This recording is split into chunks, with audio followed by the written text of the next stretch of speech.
What makes a rock resistive? Most rocks are good insulators, particularly rocks with a high silica content. However, the conductibility of the rock can depend on its metal content of its trace minerals, or groundwater stuck in the rock's pores. A common trace mineral that can be found is pyrite, and to a lesser extent, galena.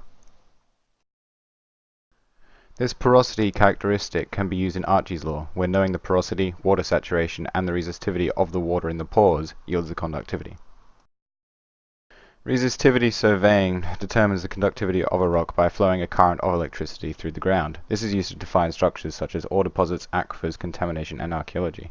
The electrical connections are created through electrodes where the current flows through the ground and meets the other. There are multiple methods for this. The first is the Venner array, where there are 4 electrodes symmetrically aligned to the center of the survey, where the inner electrodes measure the difference in potential. The spacing that the electrodes are placed are continued until there is only noise occurring. However, this process assumes that the subsurface is homogeneous and not anisotropic.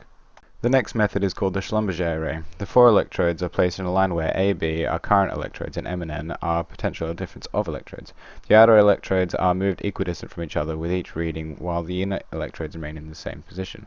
The spacing in between M and N should be equal to 1/5 or the distance between A and B. This is usually used for vertical sounding, finding groundwater and aggregate minerals. The dipole-dipole array is where the oppositely charged electrodes are close together, which forms a single electrical field. The pairs of electrodes create a cross-section of the subsurface using apparent resistivity. This is then calculated using geometry between the 4 electrodes as well as the injected current and potential.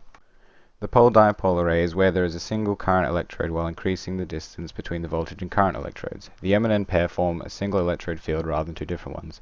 This is similar to the dipole-dipole array, however this is used when the target area is at great depth. The depth at which the current can flow is dependent on the distance of the pole from the dipole area. The survey is used for mineral and ore exploration. So there you have it. Basic view on resistivity and how to use it in the field.